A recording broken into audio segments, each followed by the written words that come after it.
Nandito na tayo sa ang part nating ating YouTube. Nandito tayo sa kusina.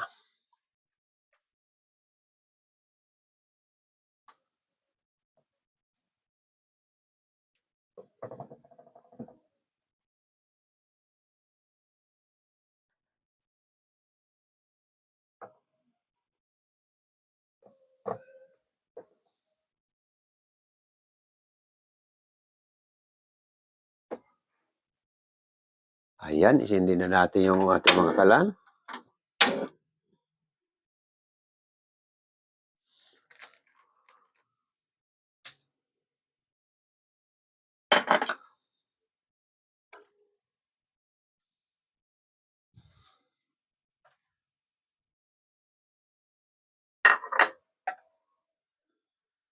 Yung ating steak, ang karamihan ng ginagamit ng ating mga may kaya sa buhay ay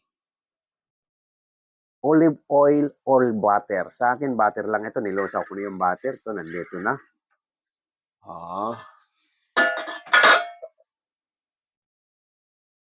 Hindi muna, lalagyan natin ng ano yung ating sinabaw, yung sabaw ng ating sinigang. Pag nagsisigang tayo, konti lang sa isang lata. Sa isang latang corned beef, mga 2 glasses lang sa isang latang corned beef na ganito. Yan. Mga 1 1/2 glass lang na tubig. Pangit naman masyadong marami. Hindi na malasa. Ayan, pinagsabay na natin yung kamatis, sibuyas, okra kasi matatagal yan. Yan. Pinagsabay ko na yon.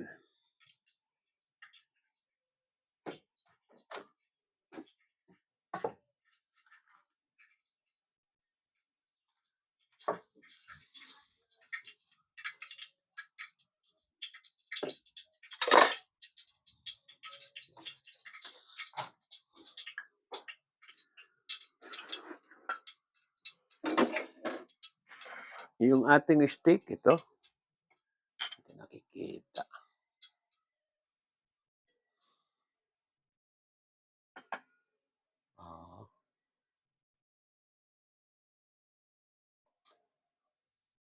Okay, ito yung ating pork loin steak. Ilagay na natin at mainit na yung ating butter.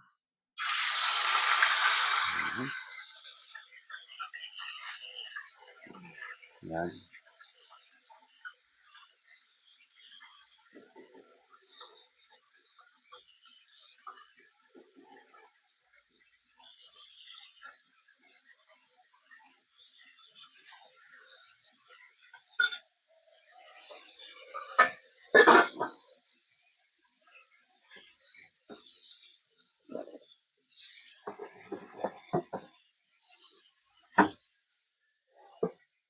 Ayan, habang inaantay natin itong mga magbasa muna tayo ng mga comment. Hindi natin mga nagpo-comment. Naghahanda lang ko ng onion rings para yan lang natin, fresh onion rings para i-topping natin sa steak.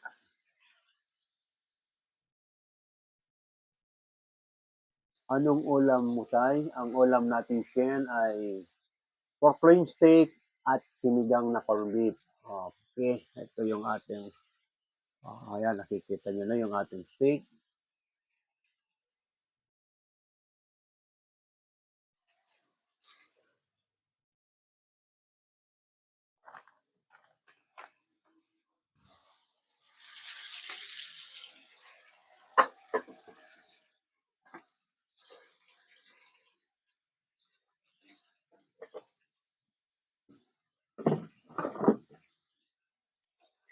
Ayan, kumukulo na yung ating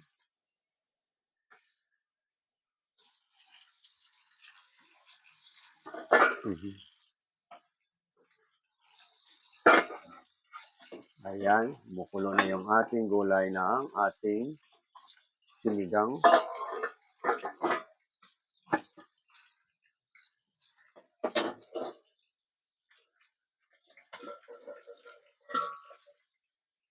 At huhugasan naman natin yung ating kangkong.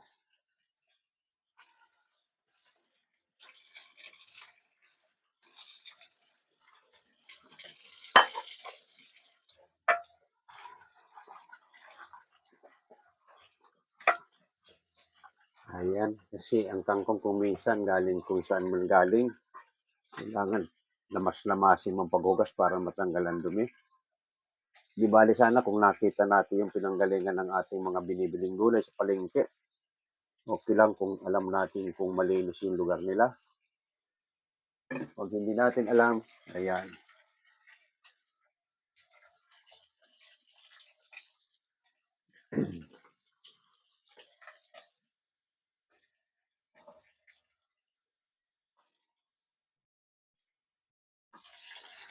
Ito, nakaready na yung ating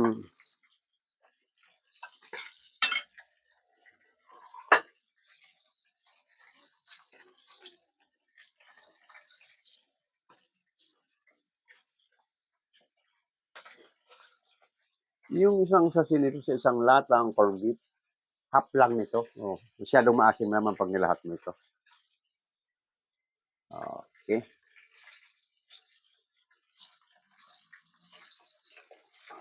Kumulo na ng kumulo, ilagay na natin yung kangkong. Ang sinigang na corned beef, nauna lahat ang mga gulay, no?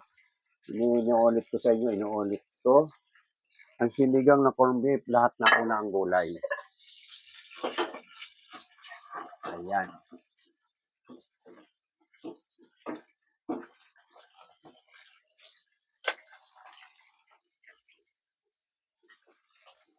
Lagyan na natin din ng kaunting asin. Mga isang kutsarang asin.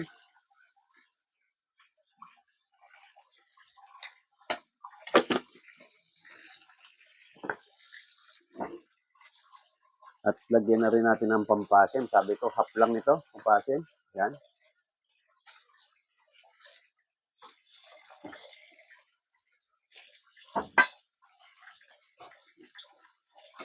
Ganun ang hitsura ng ating, ayan, makikita nyo na ang ating hitsura ng ating sinigang na corned beef. Luto na yung mga gulay, yan. O, ang kamatis, lalong durugin natin kasi masarap nito, maasim-asim. Ayan.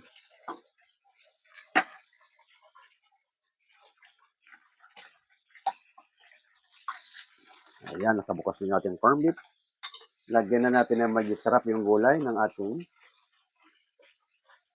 Ayan. Kumbaga sa ano, nakaready na lahat yung ating sinigang. Ayan, nandiyan na lahat. O, ayan. Luto na yung mga gulay, luto na yan. Itatapin natin itong corned beef sa ating ginawang sinigang. Ayan. Ayan, para hindi mawala ang katas, isang halo lang, ayan, pinatay mo na. Yung lasa ng corned beef nandoon pa rin. Hindi mo dapat pakuluin ng pakuluin. Ayan.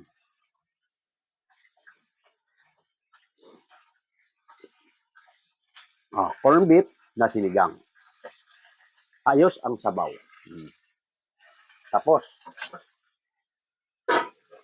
Tapos ang ating sinigang na corned beef, ganun lang.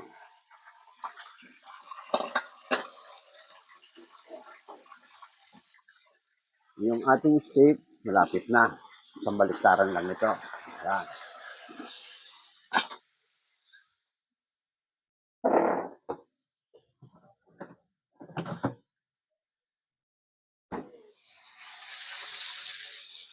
Hindi natin pwedeng baliktad-baliktarin yung steak na hindi pure.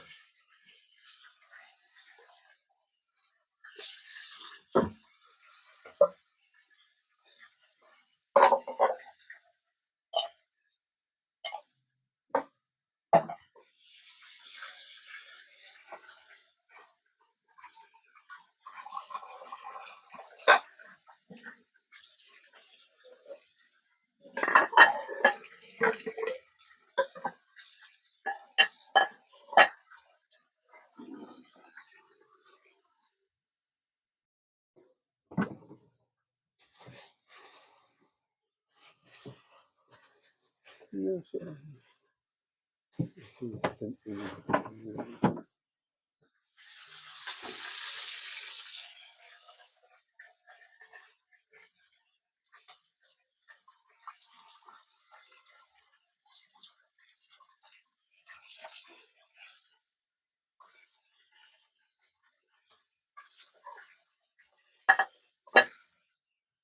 Anong niluluto mo, Tay? Ang niluto natin, pork plain steak at sinigang na corned beef. Ayan. Yung ating YouTube naman ay nakikita nyo. Okay. Babalik na rin na natin to.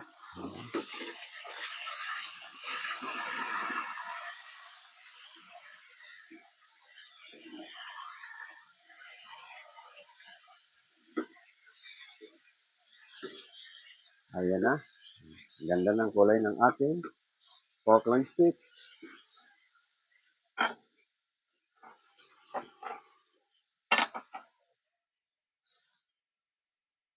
Basa tayo. Wow, sarap, Tatay. Nakakagutom. Okay, maya-maya kakain na tayo. Luto na ito. Ayan. Mhm.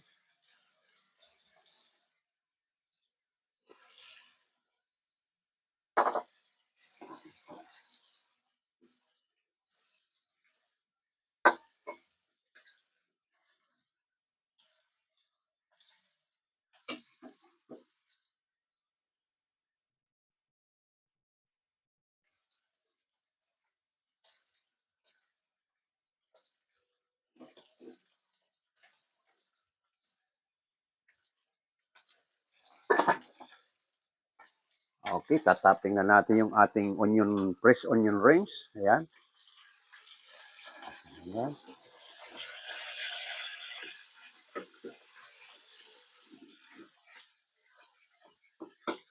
Ayan.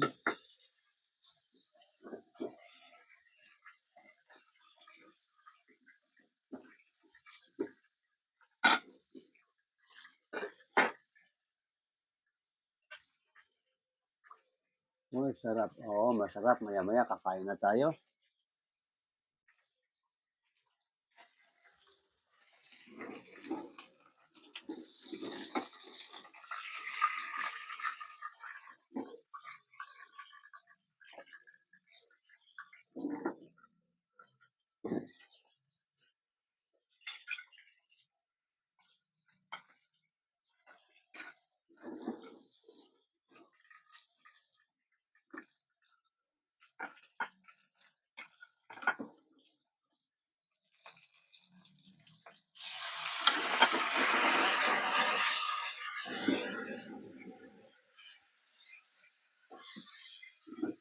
Ganyan ang pagluto ng steak. Kailangan palayabin mo yung apoy para maglasang parang inihaw. Ayan. Ayan.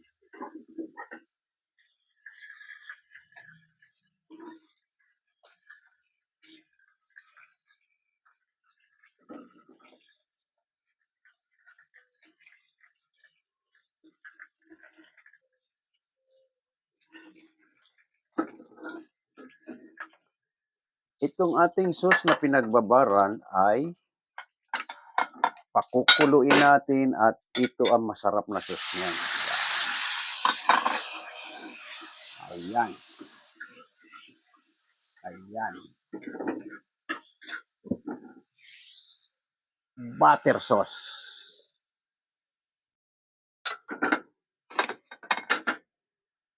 Ayan na, yung ating pork loin steak. Okay, punta na tayo sa dining.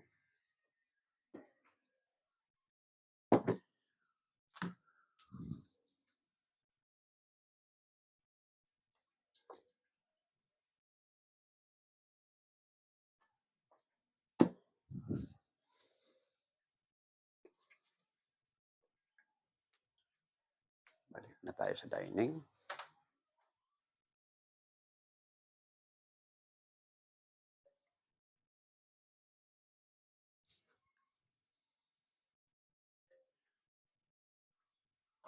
Ano po ang luto ninyo, Tay? Ang niluto natin, pork loin steak at corned beef na sinigang.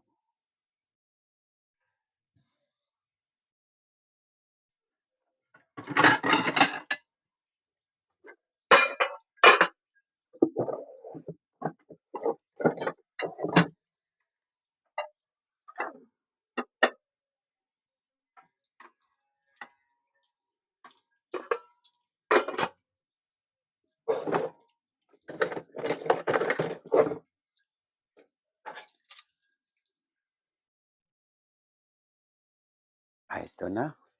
Narito na tayo. Ito na yung ating finished product. Ayan. Yung mga ng ating corned beef na sinigang. Ano ba lapat ito sa ating, ayan. Ayan. Nakikita nyo naman kailangan ay ang sabaw kaunti lang. Ayan. Ayan. Kaunti lang ang sabaw, huwag masyadong marami. Ayan.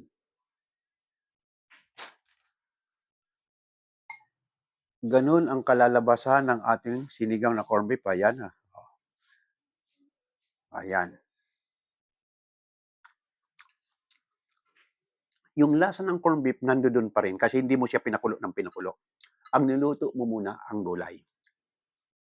Ayan. Yung mahilig sa maasim, papatok sa kanya ito. Pero pag hindi ka mahilig sa asim, hindi patok sa ito. Ganon ang corned beef na sinigang. Ngayon, yung ating partner nito, ito na nga sabi ko sa inyo, yung pork loin steak, ito yung makapalang pagkakahiwa na double. At ito naman yung hiniwa natin na single. Mahina ka kumain ng steak. Single slice lang kunin mo. Pero malambot ito. Ayan. Ayan. Napipitas lang lang. Ngayon, para malinamnam naman, isaw-saw mo rito sa butter. Butter yan. Butter sauce ang ating steak. Ayan. Match pa rin kasi may gulay.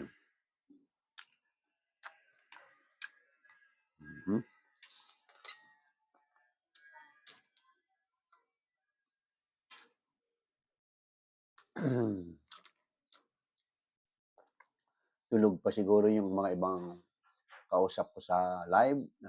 Hindi nyo nakita yung ating corned beef na sinigang, panoorin nyo na lang sa YouTube. Yung ating YouTube, ay kahit ulit-ulitin yung panoorin, makikita nyo yan sa mga kalaro. Mapapanood nyo sa channel ko sa YouTube ang pork stick at sinigang na corned beef na handyan sa YouTube.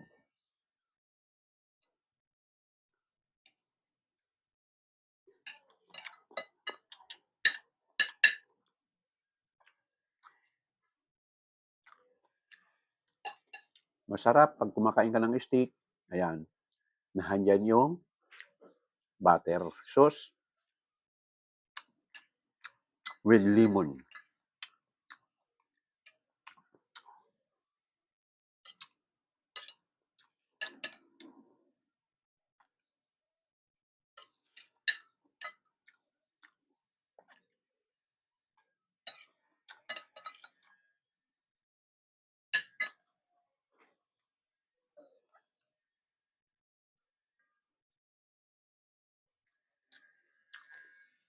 Lang, wala akong tubig.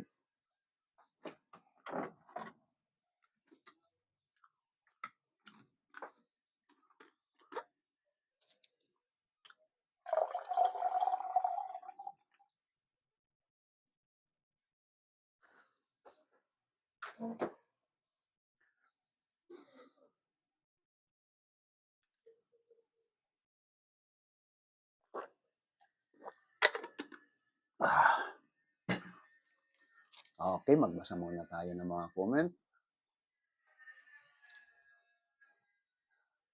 Yung mga request nyo, isend nyo lang sa akin para magaya natin. Katulad kahapon yung nag-request nitong corned beef. Kung kailan ko lulutuin, niluto ko kagad ngayon. Ayan. Para sariwa sa isipan pa nung nag-request. Kaya kung hindi ko pa nakikita, kung wala ka man at hindi ka naka-online ngayon, panoorin mo na lang sa YouTube. Mayroon din pala sa TikTok ito kasi upload ko rin sa TikTok ito. Okay. Tuloy natin ang ating kain. Basta sinasabi ko, wag na wag pakukuloy ng husto ang corned beef. Yan, bobo pa rin yung corned beef nyo. Yan. Para pag kinain mo, lasap na lasap pa rin yung corned beef.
Yung mga nagre-request, yung iba katulad ng Bicol Express, dinuguan, sa pizza size ko iluluto yon. Bicol Express, dinuguan, ano pa ba yung isa doon? May tatlo na nag-request eh. Macaroni salad, okay, gagawin natin yung pizza size at may handaan kami rito kaya doon ko iluluto.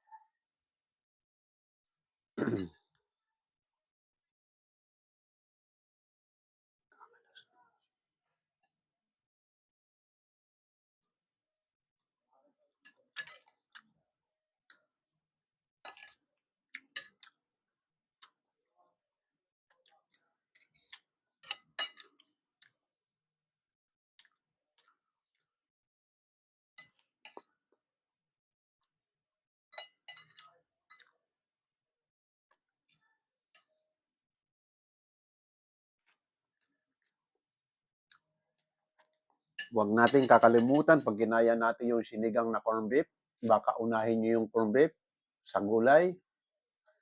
Hindi masarap 'pag inuna mo, nangyari na sa akin 'yan, hindi masarap, malapsa na hindi mo maintindihan ang lasa. Kailangan medyo pagluto na yung gulay, lahat-lahat timplahan mo na at pinatong mo na lang, isang kulo lang, patayin mo na. Parang niluto mo lang siya, yung corned beef. Huwag mong haluin ng haluin. Pag kinain mo nun, nandoon pa rin yung lasa ng corned beef.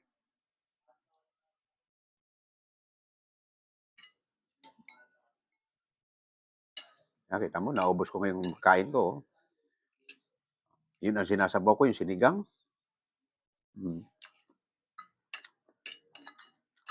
Tapos ipapartner natin yung steak.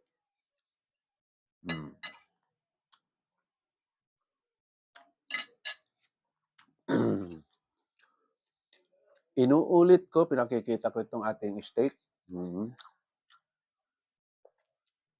Karamihan katulad kong mga senior, gustong-gustong kumain ng karne. Pero takot silang kumain ng mga may taba. Kaya tama lang itong pork loin ang bilhin mo, mga kaidaran ko, mga senior.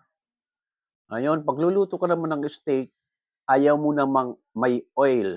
Karamihan ng katulad na ginagamit dito ay olive oil, butter, pwede.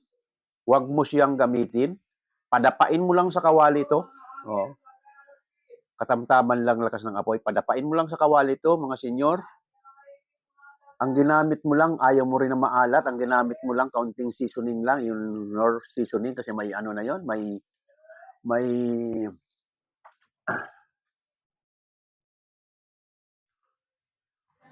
ito may timpla na ito.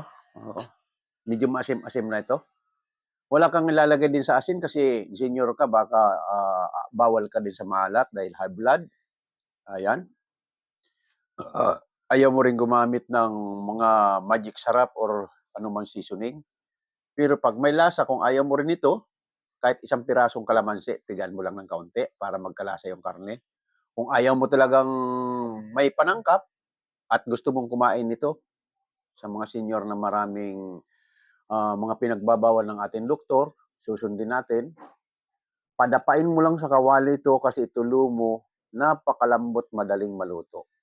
Hihiwain mo lang ng ganito, medyo manipis. Pag pinadapa mo, 2 baliktaran. Ayan. Nakakain ka na ng karne na nasunod mo yung gusto ng doktor mo na bawal yung maalat, bawal yung may mantika. Ganun lang po. Ayan.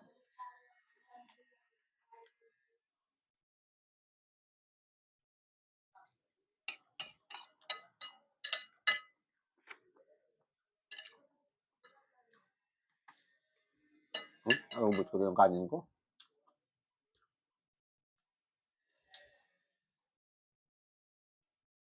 Pahingi po tatay. Malapit ka rito. Malapit ka ba? Yung ating steak, good for 6 person, pero nandito lang kami, tatatlo lang kami rito sa bahay. Yung ating sinigang na corned beef, yung isang lata, sabi ko sa normaling kain nito, dito, good 4 hanggang 5 person. Dahil ginawa natin ng sinigang, ninagyan natin sa baw, kahit 10 tao ata, pwede pakainin.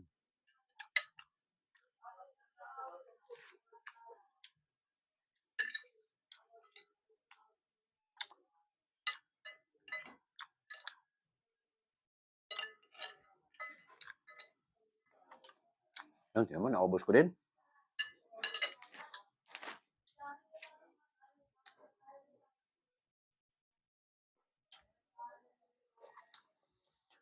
Yung mahilig sa sabaw na maasim, eto tamang-tama ito ha.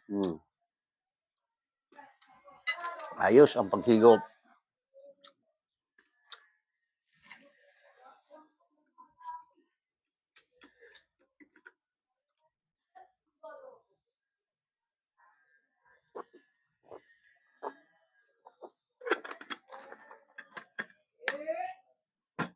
Okay.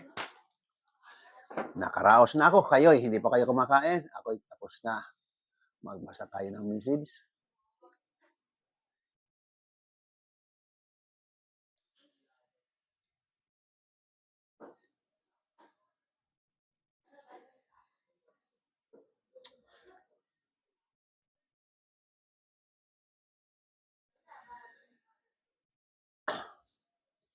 Yung ating YouTube, sabi ko sa inyo, mapapanood nyo yung ating ginawang ano. Okay, tapos naman itong importante, pinakita ko sa inyo yung pagluto, kung paano idinimo. Ngayon ay nag-aantay na lang ako sa ating mga viewers na mga magre-request.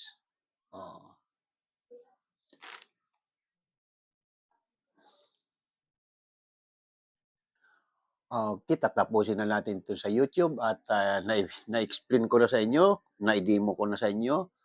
At nakita nyo na kung paano natin kinain. Okay, ayun. Bye-bye sa ating mga YouTube.